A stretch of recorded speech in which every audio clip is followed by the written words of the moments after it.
What's poppin', y'all? Welcome back to the Squid Game Aftermath Podcast. I am your host, DeAndre, as you must know by now, aka Player 288.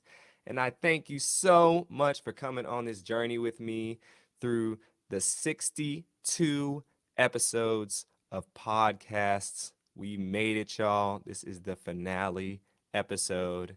And I just can't thank y'all enough for tuning in. If it was one episode for 5 minutes or if it was for every single episode, you are a real one. I love and respect you so much. And thank you for giving me the opportunity to help tell others stories and give them a light on telling how their experience went in this show. Not everyone was shown equal amounts, and my main goal of the podcast was basically to give people who weren't given an opportunity to show their story per se as much compared to others a voice to speak, and those who were shown allowed to clarify what did go down, because clarity is what we need, clarity is what we all deserve.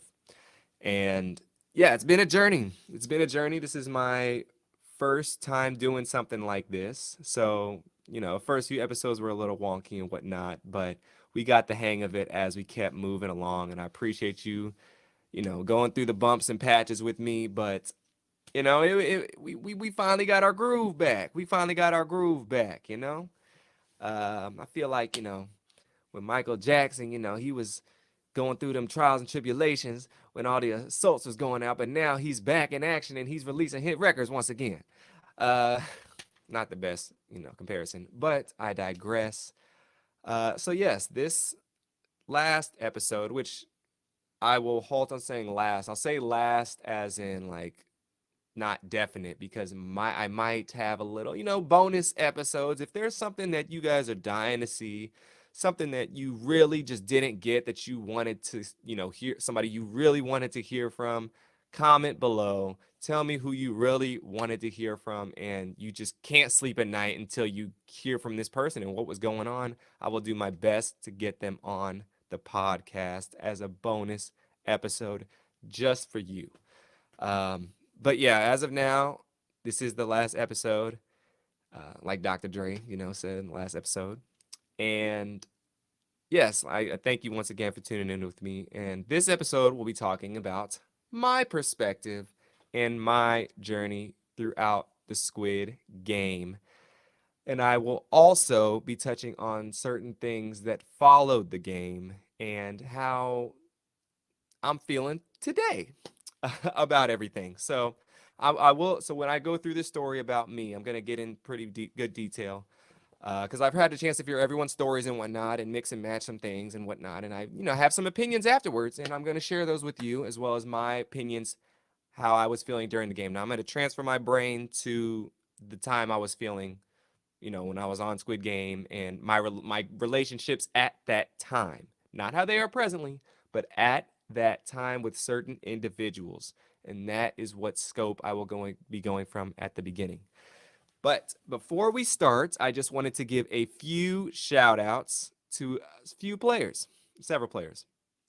Um, First off, shout out to all the players that are on the podcast. If you were on the podcast, all 62 of y'all, well, we rarely had more than 62 people because some people had dual episodes. So about 66, 67 people total on the podcast.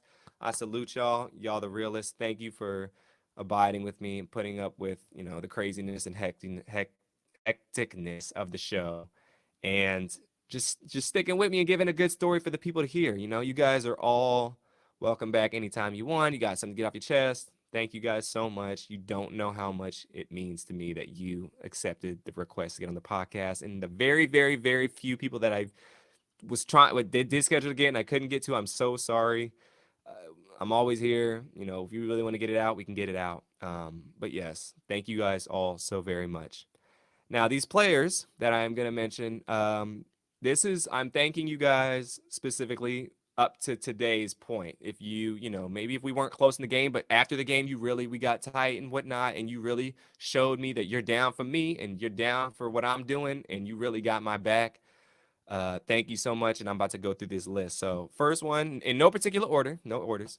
Um, Chad, player 286, you my dog, man. We were rocking since day one. You've shown me love on and off the show, which is very important to me. And, you know, we talked plenty of times since the show. You a real one, man. Always got your back. Love you, man. And definitely big shout outs to you. Can't wait to see you soon.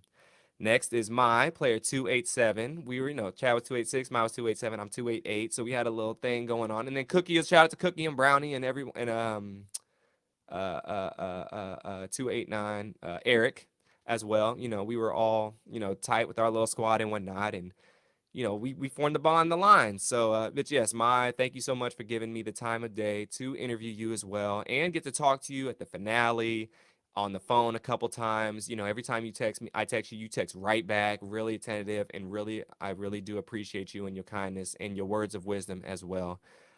Much gratitude and appreciation. Next is my boy Mulak, player 137. We only talked a couple times in the game, but we got real tight after the game, especially when we went to Miami, and you told me that, you were going through a little problem. You needed a place, and then you had some issues with some other things that was going on before I got there, and then you were kind of skeptical, but then we linked. We got tight real quick. You put me on a British rap, and we've been dogs ever since. That was an epic trip, man. I wouldn't have been the same if you wasn't there, and you definitely put me on game and showed me that you a real one, and you really down for the cause, especially having my back on everything. So I salute you, my good sir. You are a real one. Next is my boy Manu, player 191. We talked a little bit through the game, but definitely after the game, when I went to London and saw you, you were, so kind of, I could just tell your vibe. You was just wholehearted, and definitely someone I could, we spent a couple hours together, and, afterwards we left the group, and you helped me with my bags. We had a good heart-to-heart conversation about everything. And then even after, when I left, we kept in contact, and you were on the podcast, and we talked a lot still too. And I did one of your videos, so check out the one I did with him. You're a good dude, man. I tell you, you got a good soul, heart, and spirit. And just know that I have deep found love and respect for you, my dude. Next is player 53, Rex. We didn't talk a ton in the game as well, but after the game, he came out to New York, and we bonded, we clicked, we clashed in good ways. And this dude is down. He is one of the realest ones. And like I see saying all these people are real, but Rex, you my dog, man. I got you for life. You sacrificed things for me, helped me out in times that I needed it. You went out of your way for me to a degree that a lot of people haven't. A lot of people haven't. So with that, huge mad props to you, Rex. You my dog. I'm gonna see you soon when I get out to LA, and we gonna kick it hard. Next is player 343, Bree. Very sweetheart. We connected a little bit in the game, but more so after the game when we went to Miami. And definitely you showed me that, the compassion, the kindness, the sweetness, the just the whole like essence and aura that you have is very beautiful to see and good to be around. Always good vibes. You're gonna give it to me straight up, no matter what. I appreciate you answering the calls whenever I have silly questions and whatnot, and just want to talk about some stuff. But definitely huge respect and props to you, Bree. Next is player 434, my boy Joe Samarco. Joe, you a real one. Like I said, we talked a little bit in the game. And you helped me through red light, green light. You helped me get through that, and for that I will forever be thankful. And Joe, you've been a high component on watching my podcast episodes, giving feedback. You were on the podcast as well, but definitely that support that I feel and that I see, it's not unnoticed, man. I 100% appreciate it. High praise to you, man, because you show me that you're supporting what I'm doing and vocally showing that, and through the comments and whatnot and everything else. And so I do really, really, really appreciate you, my guy. Next is player 176, Darius. Darius, when the show, we didn't talk too much in the show, but when we left the show, came to my house, gave me a big talk on social media, getting started and whatnot. And you're the reason that pushed me to start doing everything when it's TikTok, YouTube, post them on Instagram, all this stuff. You were a big key component into that. And for that, I will forever thank you. Answer my calls. I'm gonna say answer my or call me back. um, but yeah, no, big props to you, my guy. You a real one, and you show me that you was down for the cause, as I know as well. Next is player 243, Steven, my dog, my Kansas City native homie. We got tight in the game. You know, I was down, we was talking business and whatnot, and I knew you was one I could trust for sure. And you know, even after the game, right after the game, you know, the Super Bowl came up, went to your house, hung out, lifted weights, did everything, and you showed me that you I'm saying everybody's real in this, but Steven, you were the realest one. Like you too real, man. I can't put it in words, but you too real because you showing me love and you show everyone love who you know, somebody could comment post a picture of, you know, a piece of poop and they mention, you know, thanks Steven for helping me go to the bathroom. I needed to talk to you before I went to the toilet, and you would have reposted it, man. So you showing that, going out of your way and doing all that, even the littlest things, like that does not go unnoticed, my friend. You are a special person. You deserve everything that you have and plus more just based on your character alone. You were not there for the cameras. You weren't there for clout. You were there to get the bag. And your true character was shown to me more so outside of the show than inside of the show. Because inside the show, you don't know. But outside of the show, you just shown me that you're willing to go, you know, you go the extra mile to show love and respect. And for that, I will forever be grateful as well. Next is my boy Tyler, player 264. Tyler was on the podcast. We talked a little bit on the show. But after the show, you know, he was on the podcast and then we kind of connected and you helped me kind of, you know, figure some things out and ideas with, you know, with the podcast and whatnot. Very appreciative of that. I can tell you, you definitely have a good soul, heart, and spirit. And, you know, we got to kick it soon, my friend. And last but not least is my friend, player 444, Brooklyn. We've hung out a lot since the show has aired, and you definitely have shown me that, you know, the compassion, the friendship, you know, the trust, and the sweetness and kindness that I think, you know, a lot of people can learn from. And you are a shining example of, you know, humility and grace. And I love the times you got to spend together. I will look forward to the future times, you know, when, you know, we hang out. You came to New York and then, you know, we went to the wedding. So definitely Brooklyn, I 100% super duperly appreciate you. Got some, you know, honorable mentions out there that I did know that did not like Dan, player 204. Huge shout outs. Definitely appreciate you coming through and watching the podcast and whatnot and showing support as well. I definitely hugely appreciate that. And that's not seen. And am I missing somebody? Who am I missing? I'm missing some people. I'm missing some people right now. But I, you know, like Zach and uh I didn't write all the numbers down, y'all. But like, yeah, like Zach and everyone who's it's mostly like Zach, Ned, uh, you know, Elliot, um, James, plenty of other people that were not on the podcast or that were on the podcast and not.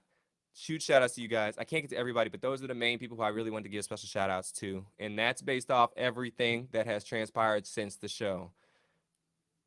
And with that being said, I will get into my point of view on the show. Sorry, that took a little bit long. So we'll get into it. So the reason why I decided to apply for Squid Game is because I saw the money. I wanted the money.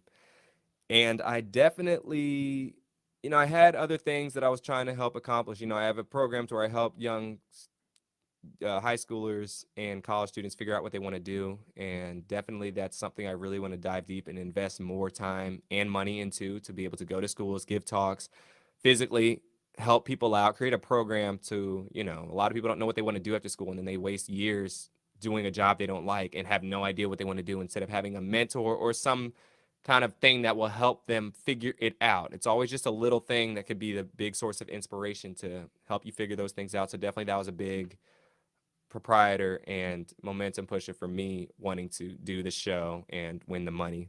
And of course, my family, my loving mother, thank you so much for, everything. I give her the world as first and she needs it. And those are the main reasons for the most part. buy myself something a little nice here. It ain't gonna be, I ain't gonna buy no sports car, but definitely might, get a new apartment. Not that there's wrong with this one, but yeah. So yeah, that was my reason for going on the show. And then my next question that I usually ask is, okay, how was I feeling the night before I left for London? I was chill. I was relaxed. I was excited. Couldn't really sleep that night too much.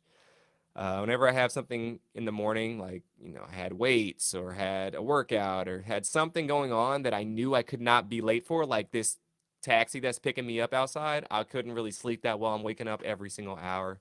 So definitely was excited, thrilled, and looking forward to the opportunity because I kind of always wanted to do a show to win money.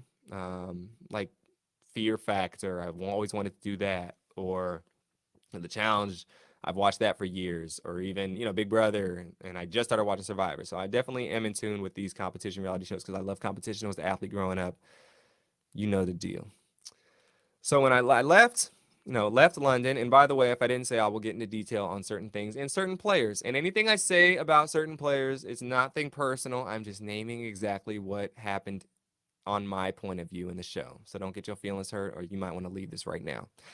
And so yes, we leave, get there, and we get to the hotel, and I get to the airport. I see a few players at the airport. I forget who said he was sitting next 26. She was sitting next to me on the plane, which I didn't realize. But I get to the airport, see all these players. Some players are trying to talk to me. I'm not really trying to talk back. I'm just kind of trying to do my own thing. And when I get there, we're waiting forever for the taxis to pick us up. And so like an hour passes and I was like, forget this. I'm getting on the tube and I'm going to the hotel myself. I've been to London before. I know how to get around, and I'm not about to sit and wait for this tube, y'all. I mean, I got things to do, places to be, people to see. I was thinking about actually getting on the tube and then going like a little exploring before I went to the hotel, but it was cold that day. And I knew where I was going. I knew where I was going. So I just did my own thing and whatnot, and eventually wound up at the hotel where the first people I saw was the twins, the Fuentes twins. We were kind of sizing each other up, looking at each other, because that's before we had our masks. Because on the hotel we had our masks on, so we really couldn't identify everyone very clearly. But yes, I saw them too, and it was quiet. It kind of you at the see the other sports players and like you at a track meet, and you see the other racers, and you just like, and it was kind of like that. Shout out to y'all, but that was funny. So eventually get the key, go up to the room, chill. And throughout the time at the hotel, it was pretty chill. I was in the room, minding my own business, watching TV, just trying to have the time, pass the time by any means necessary. I do remember seeing Chase, player 242. Yes, 242 in the hotel. He was the only one without his mask on in the lunch line, which was funny. And then I went up to him and said, "Oh, you're from Kansas City. I can tell you got a shirt." He told me he knew my friend Patrick Mercer, who sadly passed away many years back. And we talked a little bit about him and then rugby and then Kansas City. And then it was time to go. Couldn't talk too much. But yeah, I thought that was funny. He was the only one without his mask on. I'm airing out everything, y'all. And so yeah, that was that. I didn't really recognize too many other people in the hotel because everyone had their mask. Mulak, I remember seeing Mulak in the hotel because he's huge, and some of the other British people I could hear their accents, so that was definitely kind of alerted me a little bit. But yeah, hotel is what it is. We get up out of there soon, and we get on the bus. And when I get on the bus, super early, of course, and we're heading out, and I'm sitting next to this older gentleman, and he's just talking, talking, talking, talking, talking. I was like, can you stop talking, please? Because I'm trying to chill and focus. I'm in I got my mindset on the prize right now, coach. I don't know what you got your mindset on, but it sounds like you got your mindset on going back home after this first game. And I think he went home. I think. I don't remember who it was, but he was just talking too much, y'all.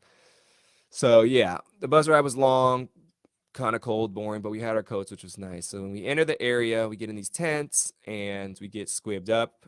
And in the tent, I talked to some people in the tent. I don't really remember who the tent very well for some reason. Like I don't remember the specific people I spoke to.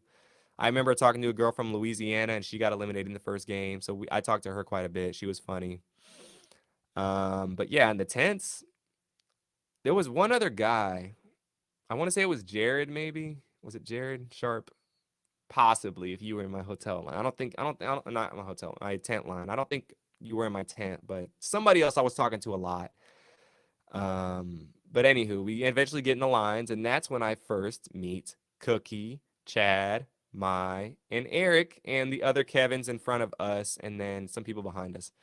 And so we were talking a lot. You know, I was doing a little entertaining. At that point, I needed to talk to people. I was like itching. I was like, I got to talk to somebody. And so I was, telling them jokes, acting a fool.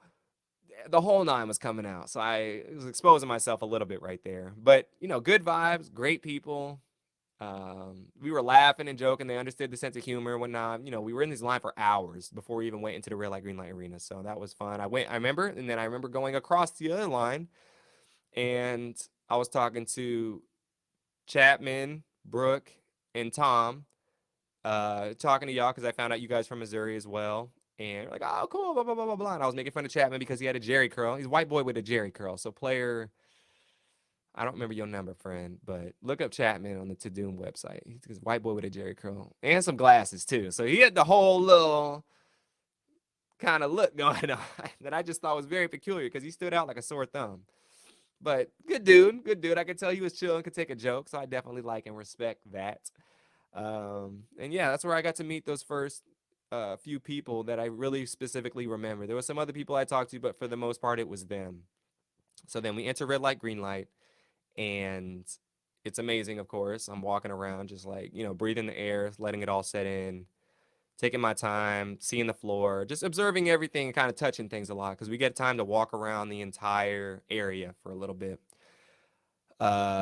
But then, yes, they explain the rules, and then we eventually do a practice run. This practice run, I'm thinking of getting the stance of like, I'm standing like a squat type of technique because it seemed fine, but I only stood in it for like a minute, maybe 30 seconds during the practice run because I was like, that was it. I was like, oh, this is fine. Like, as I don't want to jump the gun. I don't want to be off balance. I just want to be set. And I feel like that was the place where I did honestly feel the most secure and my body wasn't going to sway or anything like that either. So that was my game plan going into it. Yeah, and I meet some other people along the way. I don't remember too many people I met. I mean, Brighton, I spoke to him a little bit. We had a little banter going on back and forth because he could tell I was an athlete. I could tell he was an athlete clearly, and he was kind of louder in that part. Who else do I remember from that? Mostly him, because he was fighting. We were fighting, trying to get a similar spot. But yeah, that was it. And then during that, I think I met Dylan, player 65, during the practice run. Yeah. I met Dylan during the practice run. And we became good. We became real cool during that. Like we were like, we're gonna get through this together. We're gonna look out for each other during this game and whatnot. And we'll be right next to each other the whole way, essentially. And you definitely we were hitting it off pretty well. We hit it off really good. Then we do this little stretch, which was silly as hell. God, that stretch. I don't know what that was. It felt like I was at a YMCA class. But yeah, we get out of there, and it's time to finally, after hours and hours later, start the real game. And I'll put this too. I remember a lot of people asking questions too. I do remember Andy asking plenty of questions. It was a lot. It was a lot. And I'm the type, like, the rules. Like, oh, can you blink? Can you talk?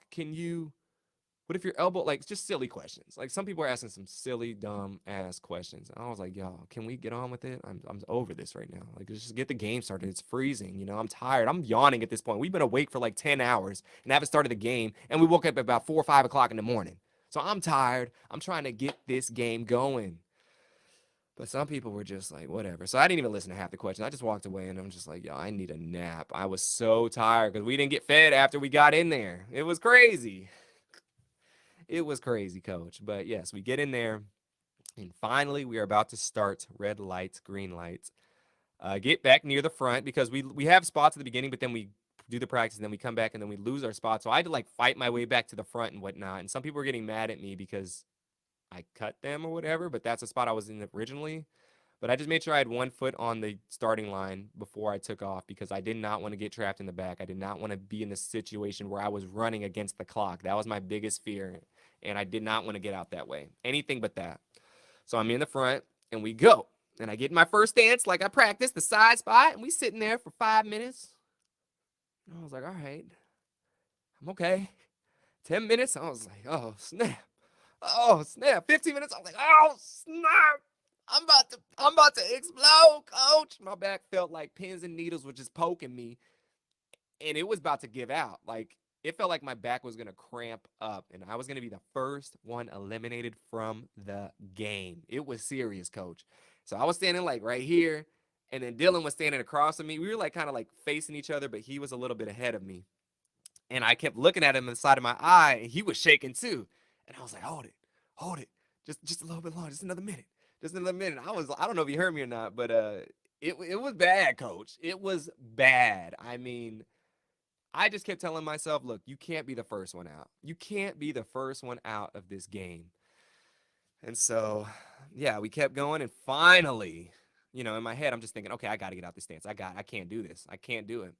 I get out, and then I go sit down, like not crisscross applesauce, but sit on my butt, and then my feet are playing straight forward, and my hands are like on the ground behind me, and that's better. I still feel my back a little bit. I don't. It just like at any moment it feels like it could give, and so that was better just to get my legs back to where it needs to. But after that, I'm like, look, I can't get up and run like this. So after that round two, and then people started getting popped. After that round, I got up and just started like, look, I'm gonna just dive it. I'm gonna just run up and dive. And so that third one, I get up and dive. It's either the third or the fourth round. I get up and dive, and this is where I meet. I shortly met Spencer before the game started. Um, but yeah, I shortly met Spencer before the game started. Just quick, nothing crazy, but just real quick. But this is where I dove, and then Spencer was like in this lunge or something, and then I hit his back leg, and he's like barely balancing off his toe, and I was like hit his leg. I don't see who it is because my head's on the ground, but it's me and like someone else really close to him, and he's like shake. I can feel his legs shaking. He's like, "Oh, you hit me, you hit me," and I was like, "Oh, my bad. Who is this?" And he's like, "Spencer." I was like, "Who?" Because I didn't know people's names and numbers at that point. And I didn't know who it was for the longest, and then when I got up the next time, I was like, "Oh, my bad," but it was bad. Like I almost got him out on that part. So, sorry, Spencer. So that was funny, but yeah, we keep going. People getting popped and whatnot. And during the game, there's a one point where we get breaks and whatnot. They like let us relax our muscles, but you can't move. And this guy next to me is creeping forward. He's like, "Hey, like just creep forward, because every inch does matter in this game. But I'm not about to risk losing getting out." And he kept saying this. We're mic'd up too. I mean, not everyone has real mics, but I feel like I have a real mic. I don't know, but he's like, "Creep up, creep. They're not gonna notice. Creep up." And then he does this, and then when they say get back in your spots or we're starting up again, he gets popped. And he's like, "What? I didn't move. I didn't move." I'm like, "Bro, you clearly cheated. Like, and you said it. We have mics on. So what are you doing? That's the dumbest thing I've ever heard." So he reached out to me. I forget who it was, but it wasn't. I'm sorry, my friend. That was not smart. And you know who you are too. You know who you are. But yeah, anywho, at that point, I was like, okay, like we're halfway done. I'm halfway done, and I'm near the front ish. But yeah, so we're creeping forward, and finally, I see the finish line in sight, and I'm talking to Joe Samarco like the last couple rounds, and we're like hitting pinpoints on each one to get to. And I see Dylan as well. We're all kind of like having a three-way conversation or four. There's somebody else too, but I see him in the last one. I'm like, I don't know if I can make it because it's about 10 yards away, about 10ish yards. I was like, I don't want to risk it because this song, I'm not listening to music. I'm counting steps, and that's my strategy. Counting steps, drop. Counting steps, drop. About 1, 2, 3, 4, 5, drop. I'm not doing no listening to the song because I can barely hear the song with everyone running, and the echo is just too much. And so I'm talking to him when we get our little break, and he says, "You can definitely make it 100%." I was like, "I don't know." He's like, "You either make it now or never." And I was like, "Dang, it's like, why you saying?" He's like, "Just do it." And I was like, "Okay, coach." And so they start singing, and I take off. I was like, "I hope this man ain't doing me dirty." And then I make it, and me and Dylan have like a big embrace and whatnot. We're going crazy. I felt like I just won the Super Bowl, coach. Like it's a euphoric feeling that I've explained in other podcasts to where it's undescribable. It was really one of the best feelings I've ever had just because I've never dealt with something at this intense and this much on the line. I mean, I've had, scrimmages in football before, and I've had track meets where, we're at the state meet. I compare it to a state track meet, that feeling of I get really anxious before the track meets and whatnot. And when you finish and when I placed at state, we got third. I felt this euphoric feeling like I was on top of the world. And that was the closest feeling I could get to this feeling, the closest. And it's just like you feel like you did kind of the impossible. And yeah, it was very, I was hugging a lot of people out there. It was very emotional. I look back and I see Spencer looking right at me, and he's going to finish next.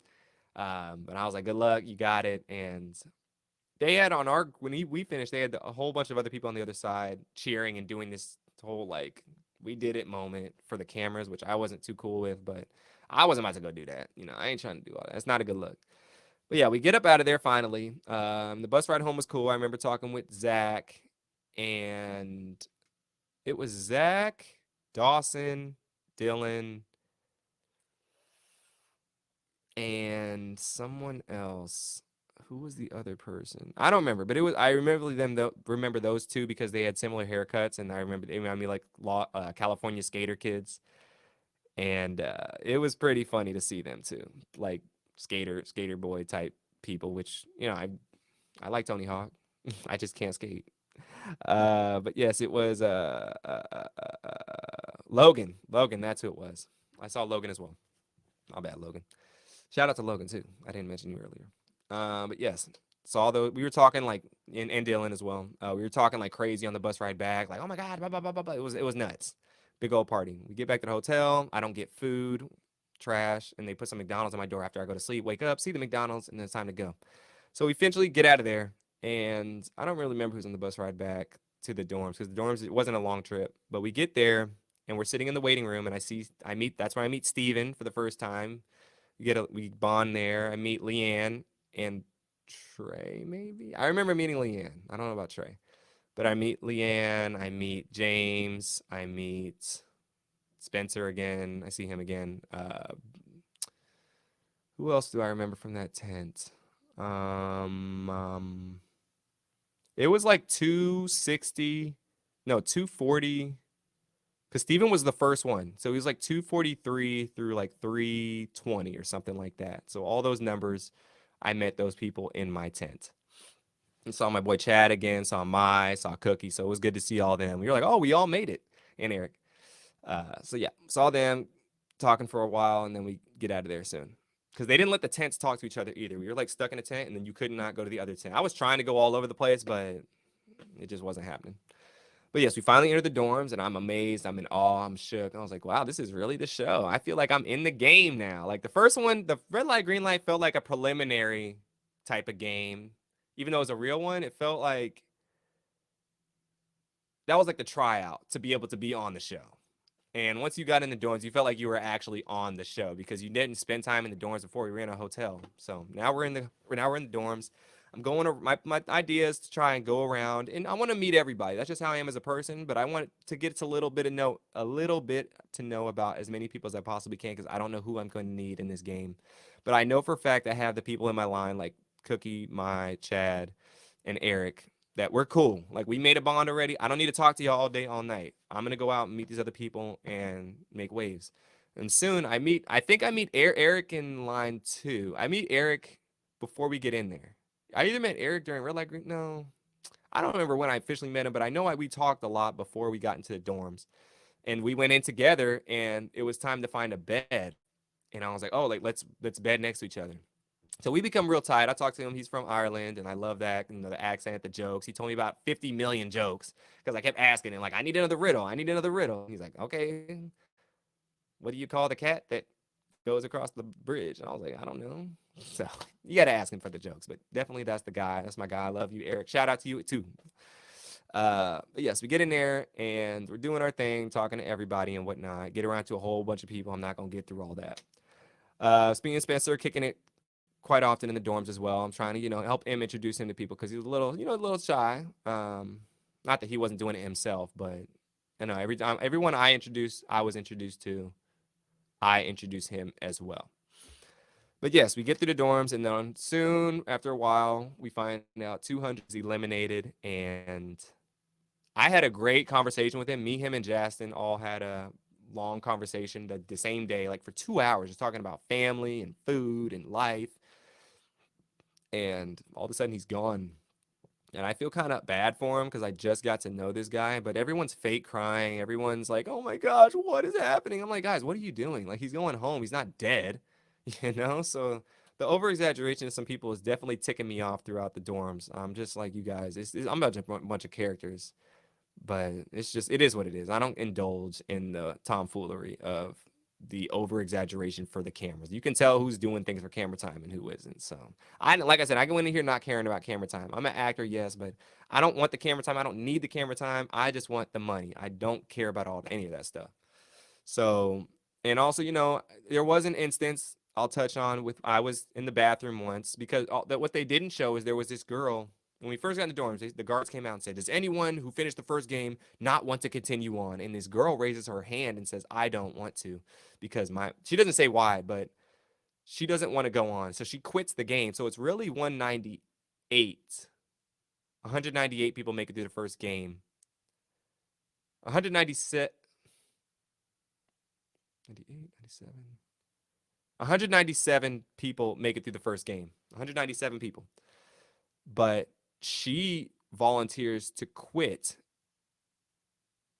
No, 198 people make it through the first game. Gosh, I'm tripping. 198 people make it the first game. She volunteers to quit, and we find out the reason is because her twin did not make it through the first game, which I thought that was stupid and ridiculous. I was like, this girl is an idiot. Why would you quit?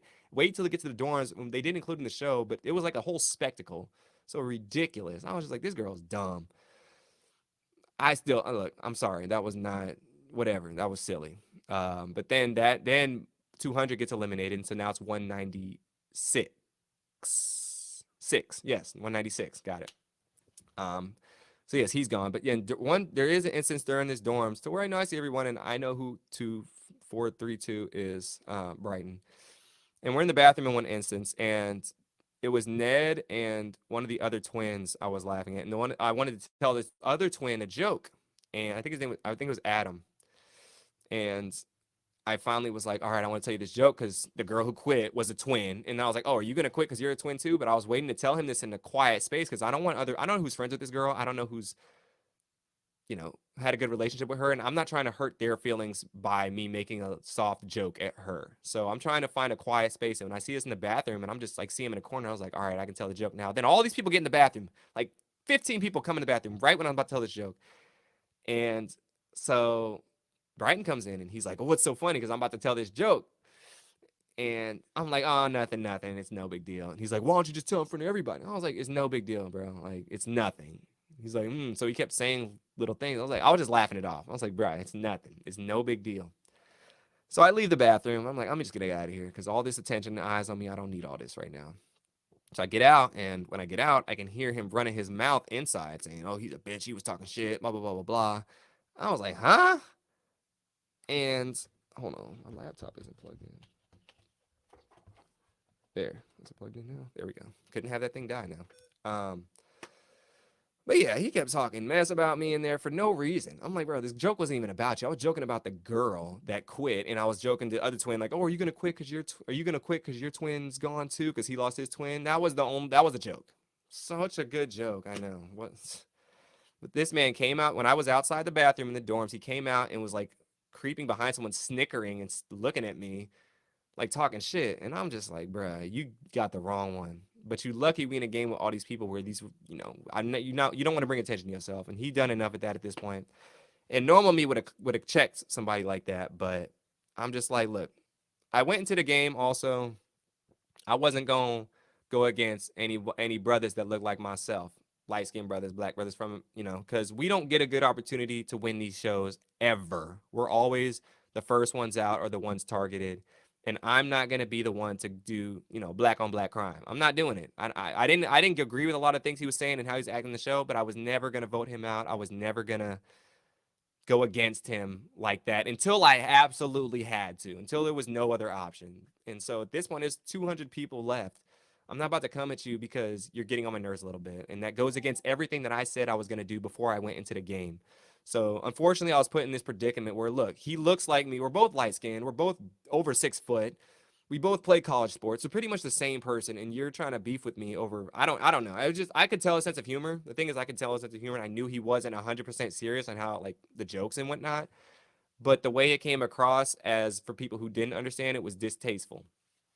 And you were talking shit about me. So and I wasn't even talking about you. So at that point, he was definitely like kind of on my radar. Like, I'm not gonna go after this dude, but I just need to keep an eye because this is getting ridiculous at this point. Anybody else in that game, we were the only two ones like that, like light skin, played college, D1 college football, all that. I would have been fine with confronting in that moment in time, but I didn't want to do that because it's just not a good look. It's not, if you saw us two fighting on TV and having an argument, that's a horrible look. A horrible look. I don't know if he understands that or not, but or cares. But from my point of view, that was never ever ever gonna. I was not gonna start a fight with him. He was probably one of the only few people I did not want to get in an altercation with because of the the dichotomy of the situation. So anywho, we move past there, and uh, yeah, like bygones be bygones. And also anything that happened in the show, I don't carry with me outside of the show. Whatever happens, you went against me, talked about me. I don't. It's a show at the end of the day. But during the show, I'm allowed to feel how I want to feel, and that's how I was feeling during the show. Not now. Now I'm fine. I don't really care. He's fine. But during the show, that's how I was feeling. So anywho, we get out of there. And it's time to go to the second game, and soon we walk into the Dalgona arena, and I see these four lines. I'm kind of near the front and whatnot, just because the night before we had to line up to walk through the maze thing and what the staircase, and we just randomly got in line. Like I was like, all right, I'm here. And so when I got in, I wasn't the first one in, but I was kind of near the beginning, and so I see it, and I just walk towards the front. I'm not really thinking too much. I know I want to get. I think is I actually I am thinking.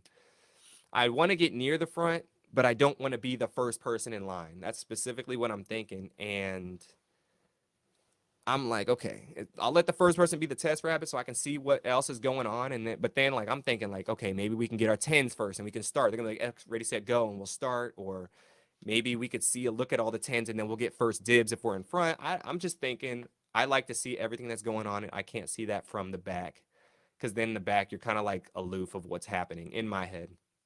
So yes, I have Alex from New Zealand in front of me. Spencer's right behind me. And yeah, I'm talking to Spencer the whole time. And I told him, like, look, I'll be in front. You know, I don't want you to get in front. I'll be in front. And we talk about moving a little bit, but I was like, we're fine. Like, we're fine, which is my bad. I should have looked around the room more and really kind of scoped things out. But then again, we didn't know anything. So I'm not thinking anything of it. I know it's probably Dalgona. And I'm talking to the guy in front of me, Alex, and he's talking about the cookie. We're talking about the cookie for a while. Like, oh, this is how you do it. But whatever you do, you don't want umbrella because umbrella's the hardest. Like, it's. I've tried all the cookies, but I haven't tried umbrella. That's the only one I haven't tried. And so I'm thinking, like, okay, this man knows what he's talking about. And I'm talking to other people. They've tried the cookies, and the people who have tried umbrella don't know how that. Like, and they know it's super, super hard, and it's very unlikely that whoever gets umbrella is not going to pass. So that's what I'm thinking right now. I was like, okay, like, but in the back of my head, I'm like, look, I can figure it out. I'm calm with my hands. I can be real focused and whatnot. I was not the best in art class. I could not color inside the lines, but I'm pretty focused when the time's necessary. So we find out the guards finally say the first people go in line will go in the room. And so they go in the room, and then all of a sudden the TV pops on. And I was like, oh, snap, we can see them. And this is really dope. You can really see how the show was going to look to an extent on the camera, and it looks sick. Like, I wish we could go back and kind of see that footage raw and uncut because it looked so dope. It looked so dope. So they walk in the playground, and then they have the dispute and whatnot. And then ultimately, Alex, I think he has his hand on the circle, and I thought, okay, we got circle, but then they get popped and they're eliminated. And I was like, oh, snap. Like, I'm like, oh, Lord. I just started laughing. I was like, I know they didn't just do this. And I know I'm in front next. I'm just like, you see me in the show, I'm just like, oh, what the. And so, yeah, I was definitely a little slightly hysterical at that point just because I was like, why it gotta be me? Why it gotta be me? Why can't it be somebody else? Why I gotta be the brother to be up front to get shot? But yeah, so definitely it was a uncomfortable feeling because then everyone's running up to you telling you a million things that you should and shouldn't do. And Netta comes up to me and he's like, you be in control of the conversation, you're the strongest one, you lead the charge, don't let them get a word in, all these other things. And I was like, okay, like this man knows what he's talking about, because if I'm talking they don't have nothing to say. So but I wasn't thinking like that can come across as a certain way. But then other people were like, whatever you do, like anything of umbrella, blah blah blah, everyone's just like whatever umbrella. And I tell Spencer, I was like, look, whatever you do, whatever happens to me, just make sure you get through. I tell him that. But if that had a decision, if that at the moment had a at a dictation on his decision, I'm slightly responsible. But I did tell him, whatever you do, just pick a shape. If whatever happens to me, because I cared about him. And so we get inside, and I see, I see the other players inside. It's I'm so bad with names. Laverne, Kevin, and I'm forgetting the other guy's name. I'm sorry, I forget your name, my brother. But yeah, so I'm three guys and a girl essentially. And so we go inside. We're waiting in this hallway. It's quiet. No one's talking. And I want to kind of say something, but in like I don't know if we can do that or not because I want to talk to them. Like, hey, like Laverne, I know you. We had a good conversation before we came in here. Like, let's work together. But I can't sneakily have that conversation in front of these other two people. So I'm just thinking of a million scenarios right now, and everything in my head is cloudy. Everything is like this situation, that situation. What do I say? And I'm thinking of my lines I'm going to say when I get in here. So I have everything prepared. And my lines, which they didn't show, was when we first get in there, I say, hey guys, we need to be predecessor. We're the people after the first people, our predecessors. So whoever was fighting over the last two shapes, you two are the ones that need to decide who's going to take star and umbrella. Therefore, because my guy had the circle, Alex had the circle. And that's what I said. I spoke that for about 30 seconds and gave that reasoning scenario. And they're just listening and looking at me. And they're like, no, no, no, no, no, let's not do that. And I was like, guys, there's no other way to do it. That's the only fair way. That's the only fair way to do it. And I was looking at them like, oh, nah, coach, y'all going against the grain. I thought they were going to go in there and listen to me and everything I said. That was a little naive of me to think that. But yeah, I was just like, well, what are we going to do then? Huh? Any suggestions? Like, we can't play rock, paper, scissors. I was like, so what? Yeah, what are we gonna do? And then the guy in the first line said, "Let's race." Or I don't. He was in the star line. He said, "Let's race." And I'm thinking the clock is ticking. I'm looking at it like we're getting out to a minute. And I was like, I mean, we can race. It's fine. Like I can win. I believe in myself. So then we look at Kevin. He's like, sure. And then Laverne is hesitant. But she's just panic. You could tell a little panic is going on because she just kind of just like, okay, okay. And so we go down there to the bottom, which was so stupid looking back at this race. God. But yes, we get to the bottom, and then right when we touch, and right when Laverne gets there, he says, "Race it, go! 3, 2, 1, go!" Like when we're not even ready. And so he sprints to the circle, and I'm sprint to the circle too. I'm closest, but he gets this head start. He knows when he's going, and it's just I don't know if he thought it was going to be me or him, that type of deal. Like we were both in the circle and I wasn't going to pivot, but I clearly saw I wasn't going to get to the circle first. So I pivot last second to get to this triangle. And I get to the triangle first. Then Kevin hits right after me. And then Laverne, I don't know, she just walks up. And eventually Kevin gets off triangle because I'm like, I got it. I beat you, clearly. And Laverne walks up to triangle and hits triangle. And I'm like looking at her like, what are you doing? And she's like, I'm not moving. She just keeps saying, I'm not moving. I'm not moving. And I'm just like, what is happening right now? Like, is this real? People didn't want to listen to my ideas. They not following the rules of the new game we played, which we weren't supposed to play games, by the way, too. So I was like, at that point, when we decided to do the race, I wasn't thinking of they said we couldn't play no games. I'm just thinking of we need to find a solution to get to these shapes. I've said forget the rules at this point. And the guy on circle's not moving. I could tell like he's not moving. So I said Laverne, like, all right, Laverne, I'll go down to triangle or I'll go down to star, but somebody else needs to move from star. I'll sacrifice here. So I sacrificed my spot to the person who got last place in our little race. And so I go down to star, and right when I go to star, Kevin puts his hand was on the wall. He puts his hand on the wall. And I'm like, no. We ain't doing that. You didn't have your hand on the star. You didn't have your hand on the shape this whole time. You're not playing like that. And so at that point, I'm fed up. I'm like, y'all don't want to listen to my rules. Y'all ain't following the new rules. Y'all trying to be snaky. Everybody's just doing their own thing. And I'm supposed to be the sheep that has to sacrifice myself because everyone else wants to play their own cheapy game. And I was like, if we would have had designed a game that it was fair and I fairly got umbrella after, or not a little game, our little discussion or whatever we spoke about, then sure. Everyone's like 1, 2, 3, 4. I was like, no, that's not fair. Well, you got in the line. You deserve that. Everyone who says that, you say that if you're in circle or triangle. Nobody in umbrella. If you were in umbrella line or line with the umbrella, you wouldn't think 1, 2, 3, 4 or whatever shape you has is the fair way to go. That's not the fair way to go in a situation like this. We have an opportunity to pick. Now, if they just gave us the shape, sure, but that wasn't the case. So y'all keep saying these things, which I have a lot of y'all on the podcast who keep saying this. I don't agree with y'all in the least bit. So I see your point of view. I see your point of view because if I was in line one, I'd say the same thing. But come on now, just come on. You got to put yourself into other people's shoes. I put myself in y'all's shoes, and I can see where you're coming from. So see where I'm coming from, and see that that's not the most logical way to go about it. But I digress. Um, so yes, Kevin puts his hand there, and I'm just looking at him like, bro, this is not it. I'm not about to punk out to you out of everybody in here. You know, a brother like me punking out to this older dude like this. I'm trying to keep it PG right now, y'all. Getting me hype. And I'm just not going. I'm not letting that fly. I'm not going out like that because I'm thinking of everybody in my line at this point. I'm thinking about me too, of course. Now looking back, well, I'll get there later. But yes, I'm not about to punk out and have me take the fall for this nincompoop who doesn't want to follow the rules and what we plan to do. And so I'm just standing there. I'm just like, I'm not saying much. I should have said some. I should have said more. There's a lot of things I should have did, but I should have said more. But I'm just standing there like I don't care. I'm just playing like I don't give a fuck type of attitude because I'm thinking like, okay, if he sees like, I don't care, he sees I'm willing to go home at this point. So I'm waiting for someone to be desperate because I'm not gonna do it, and I'm willing to go home. I say that I'm like I'm ready to go home. I'll go home.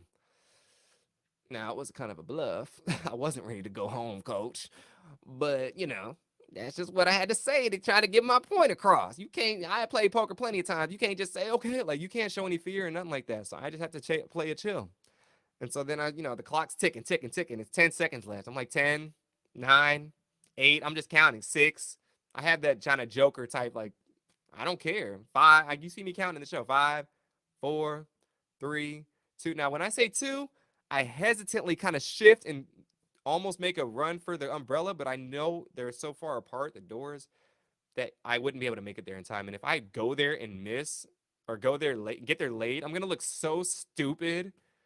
Like I'm looking like a pathetic sellout fool, a wimp, and just a clown because a person of my archetype, a brother like me, big, strong, whatever, submitting like that in that degree and insult to injury that I get eliminated because I don't touch the shape enough time in the first place, I would have looked like a fool. I would have looked like a clown on TV. And I'm not about to look like a fool like that on international television. So we just died. At that point, I'm just like, forget it. We died. And so we go in there, boom, we're done. I'm pissed. And what they don't show, thankfully, is that when we leave, I hit the wall earlier in the race and I made like a hole. And so I hit it again. Not crazy hard, but I hit it. And the producer's like, hey. And I was just like, forget it, man. So we get in there, right? Before we even get to the area where we are like decompressing and whatnot, I like rip my jacket off, rip my shirt off, rip my mic off, throw it on the table, and just walk outside. And I'm just like, don't talk to me. I am on a 10 right now. Like, y'all cannot tell me anything because I am so pissed that this just happened. And then I see the people from the first group and like, what happened? What happened? I was like, don't talk to me. Like, I can't talk to anyone at this point. I'm mad, confused, sad. I had need like a long, like 30 minutes to just walk it off and cool it off. And these other people that were working the game, they were kind of talking to me. I was like, don't talk to me. I was really strong on them. So it was kind of ugly for me after that. I didn't want to be seen like that. So not one of my more finer moments. But yeah, we spend time there, and then we eventually, talk and then leave, and we get back to the hotel. I'm still feeling like a sunken ship. I have a knot in my stomach. I just don't want to talk to anyone. I'm just feeling like the worst version of myself that I ever felt. I compare it to losing like state at track my sophomore year, and it it hurts a lot. It hurts. I had a chance to win $4.56 million, and I felt like I could have did that, but I just let these other people kind of dictate my fate, which I was like shook by because I didn't think that was going to be anything kind of in the game. Not no decisions like that, but and my time was cut a way short. And so yeah, it was a very tough way to go out, having to be in front of that line, and I felt like I could have done the umbrella as well because I was like, oh, why would you have if you could go back? Would you pick the umbrella? Yes, if I could go back, I would pick the umbrella. Now, during the time, I wouldn't. But now that I know what's going on, yes, if I have another opportunity, certain things, I'll make a decision because I trust my own abilities to take care of whatever in front of me. But at the time, everybody, it just seemed like an impossible feat at the time, and I shouldn't have thought like that. So I take responsibility for that and whatnot. And if anybody would have just said, "Hey, you can do it," Anybody would have given me a little bit of confidence that I could do the umbrella, just a little, I would have picked it. I would have picked it. But nobody gave me that confidence. Nobody gave me that reassurance like, hey, if you pick it, it'll be okay. I didn't get any of those things. Um, so yeah, I was disappointed in that as well. So a lot of things going through my head. But yes, we get there, we get to the hotel, we have this little talk, and we're getting out of London. So we get out of London, and I get back home, and I just can't leave the house for like 2 days. I feel horrible still. I had all this time to get this. I had this chance to get this money, and it just slipped through my fingers. And I was just thinking about everything. I was planning on going in this game, making a mark, making a move and name for myself, and I just was not able to do that in the way that I wanted to. Very disappointing, because I'm really hard on myself too. So I was alone for those days because I think my roommate was out of town or something like that. But yeah, it was a dark couple days, very dark couple days.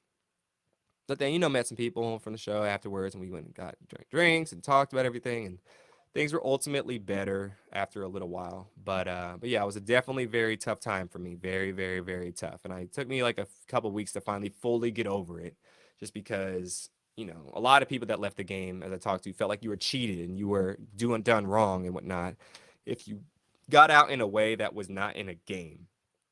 And even like battleships, people were done. If you lost in a cookie, you lost in the cookie. If you lost in red light, green light, you lost in red light, green light. If you lost in marbles, you lost in marbles. But game, and then you've lost in glass bridge, you lost in glass bridge. But the only game I felt cheated because I didn't get to do the game. I had to rely on other people to pick the game, which was ridiculous. And only other game I'd be pissed about getting out on is probably Battleship, because you had no control or power if you weren't the captain or lieutenant. And so yeah. So that ends my journey on Squid Game. The challenge player 288 is knocked out the competition way too soon, in my opinion. So yeah, so that ends that. I reflect on the game as being a big learning lesson. I learned a lot about myself as pertains to being around people. I thought I wanted to live alone, but I actually don't, because I like being around people and friends all the time, or as much as possible, and waking up and seeing people that I like and care about. It gives me more motivation to go throughout the day and do things that I like. Um, and so it gives me a sense of purpose and community. And then also, I learned a lot about social media from these people, and a lot of people in the show inspired me to start doing content, like a lot. Like I started TikTok and started YouTube, and just really getting out there, because I've always kind of wanted to, but I've always been like a little bit shy and coy about it, because I didn't want to seem like one of those people who just posted all the time and annoying, because I didn't know anyone in real life at that point in time that did that kind of thing. And so, but I finally met these people, and they seem like real cool people, and they're successful. And so I get these talks with some people, and they're like, just do it. You got to just start doing it, and it'll get normal. And so I started doing it, and it got normal. And I love posting now. I'm posting this video soon.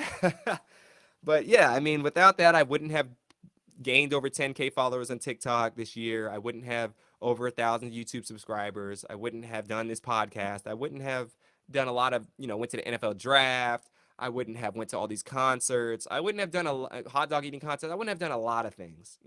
And that's made this year also really, really special. It's been a lot of extra work, but it's made the year really special. And I can't thank the people enough who helped inspire me to get on this journey of doing the content creation, because I do like doing it. It's pretty cool. It's pretty cool. I mean, it's not for everybody, and it's a lot of work that you don't see. Like getting this camera, getting the mic set up, affording the things, making time for it, scheduling for it. It's a lot, but if you get down to it, it turns into a fun thing, as long as you're doing content over things that you enjoy. And so yeah, but yes, I thank all those people. Now, that's my time on the show and everything that I usually discuss on the podcast. There's a couple things I'm going to touch on real quick that don't pertain to the show, but that pertain to the people of the show. I'm not here to spew negativity and spew controversy and whatnot in certain things. But eventually, what's on the show, all I'm going to say is pretty much the show's over. Yes, when the show came out, we had our little hoopla and hype and fun times, and still eventually ending right now. Like, this is only 3 weeks after the show ended, or 2 weeks after the show had its finale. So it's still like the hype, the show's still number one, all that, whatever. But I knew the show was going to get to some people's heads. I knew the show was going to try and make people think like they're celebrities and they're famous now and they're acting certain types of ways that are different than what I knew them as. And it's disappointing. It's very disappointing to see. It's very disheartening because you guys let this certain people let this clout get to their head. That's only 15 minutes. It's going to be, once these new shows come out on Netflix soon, these new reality shows, we're going to be old news, you know. And these people let these things change, this time change them to where a lot of ugly behavior came out. A lot of persona of I need to look like this and I need to present my way in this fashion, when just present yourself as you are. Like Steven is a good example of somebody who's acting the same before the show, during the show, and after the show. He's acting the exact same. Like, that's why I should give him shout outs, because he's somebody who showed me like this dude. I mean, he was already kind of popular before the show, but he showed me that he doesn't let the show get to his head. He was not letting the show get to his head. He's not going to change his behavior. He's not going to act different type of way than he was before. And other people are. And it's disappointing. It's upsetting. I try not to let the stuff bother me, but because if it has nothing to do with me, it is what it is. I can have my opinions or whatever. But when it does affect me, and in tune of people, I'll say it pertains to this podcast, in particular, in the podcast I decided to set up. When people, I'll say, when they say, you know, I'm doing the podcast and whatnot, and there's two things I'm gonna touch on that. We do the podcast and whatnot, great, you know, wonderful. This is ultimately for the person I have on the podcast, you know, like it's for me, of course, but it's for you to kind of get it, you know, add stuff to post and show people how the show was for you and all that stuff. It's giving your perspective. I don't really give my perspective too much unless I get asked by my guest. And you know, when I give this to you and I see you, you know, not repost it, you don't acknowledge it very much. You don't give it shine like you do these other little things and these other semi-famous or famous people that are giving you clout online, but you want to dismiss mine. I have a problem with that. I have a major problem with that, because just showing your ass and showing that you got an ego on you and you're like, oh, you think my little platform isn't big enough for you, but you're not even nobody yourself. Now, a lot of people on that podcast did show love to me and did say, thank you so much. That was amazing. That was excellent. And to all those people, thank you so much again. Y'all the real ones. But some just kind of rub me the wrong way with that behavior. Some just, you know, I don't expect you to go out of your way. You know, I did this for you and whatnot. I don't expect you to do anything else for me, honestly. But just a little appreciation. That's all I ask. You know, just show that you noticed it or anything, you know. But most people did say thank you after doing the podcast. It was wonderful, etc. So if somebody does something for you, whether you do an interview, this, that, and the third, just repost it for them if they post it. They have a mission they're trying to accomplish. They didn't do this literally for their followers. They did it as a collaboration for you too, to, you know, expand it. So if you get tagged in something, especially if it's a podcast, media outlet, interview, whatever, just repost it. It's not that hard, and then show a little love and appreciation for it. And then another issue I have was, you know, getting this podcast together. And this is just life stuff too. This is nothing really to do with the show. And this is just me. So I don't care what anyone thinks. I don't care what anybody else think about this. This is my opinion. I'm sticking to it. You can say what you want to say. You can hate me. You can bash me. I don't care. But people who, you know, they say they want to do it, and then I just get, you know, ghosted for no apparent reason. And you're busy, and I get it. Everyone's busy. During this time, a lot of people were busy, and I respected people's time more than anything. I totally understand. Not upset about any of that at all. But I don't like being told that people are busy and this and that, and then they're out here doing all these other little things in other people's podcasts specifically, you know. And then they kind of dismiss mine. At least give me the courtesy saying, I'm sorry, I just can't do it. I'd rather have that. Like, I know it's not easy to say that. It's not. Trust me. I've been in situations like that where I didn't want to do something to somebody's, and I kind of left them out to dry at a younger age. But I don't do that anymore. I tell people straight up, like, thanks, but I can't do it. Or I'll at least respond or anything, you know? And some people just kind of took advantage of that. And hopped on this person's thing and that person's thing and that person's thing, but you ain't gonna help somebody out that was on the show with you when you already agreed to do it. I don't fly with that. That doesn't fly with me. Say what you want. I don't care. Whatever your reason is, it's late at this point. And some people, they definitely showing they ass. They definitely showing they ass. That's all I got to say on that. But yeah, that's all I wanted to address. I like I said, my relationships that I mentioned on the show and how things were leaving the show are one thing, and then the real world they're a whole nother thing. I'd like to be cool with everybody, that'd be awesome. But I can only show so much respect and then get so much disrespect back to where I'm gonna have to say and do something about it. I'm not that type of dude to just let it fly. No, it's okay. Like, yeah, you're fine. No, I'm not that kind of dude. You can do other people like that, but you ain't gonna do me like that. Because you ain't gonna do me like that. That's all I gotta say. And I just hope some people check themselves in the mirror and really, check how they're treating people, because it's not cool. You know, like I said, nobody owes me anything, but just owe me the decency of a little bit respect since we did this show together. That's all I ask. That's all I ask. And don't. I'm here. I ask people all the time. I ask people all the time. Hey, what do you think's wrong with this? What do you think's wrong with this? I might have a poll soon saying, okay, the podcast is over. Can I get some critiques on what could be better? Because I like that. I like to hear things wrong so I can make things better. I'm not the type of person to get my feelings hurt if somebody says, oh, their shirt sucks, or their lighting's terrible, or the camera could be better. I appreciate hearing that. Now, sometimes I might not agree, but I appreciate hearing it. And then maybe some time usually passes, and then I'll think about it. I'm like, oh, this person has a point. This person has a point on that. And then I'll alter and adjust some things. Some people had some things to say about my descriptions and like, oh, they could be better. And I'm like, oh, thank you. Like, I appreciate it. And I started changing them and it became better. So definitely just be open, be transparent with people who you're cool with and whatnot, and who you're doing business with, essentially. We're doing business at the end of the day. I respect all y'all, everybody, but if you're coming here working with me, doing the podcast, or even just a viewer or anything, and you would just have anything to say, just, it's business. I get it. I'm not going to get my feelings hurt. Trust. I'm not going to get my feelings hurt. But yeah, that's all I had to say on that, y'all. I didn't want to take up too much time. But yeah, shout out to everybody that was on the podcast once again. Shout out to all the people out there watching, especially you guys watching. You don't know how much the comments mean to me. You don't know how much the love means to me. I couldn't have imagined it being this successful. If it wasn't for you guys, this stuff would be like 5-10 views, and now it'd only be like me rewatching it again and again and again. So thank you guys so much. I appreciate you tuning in to the Squid Game Aftermath Podcast. We out. Peace and blessings. And as I always say, have a wonderful rest of your day.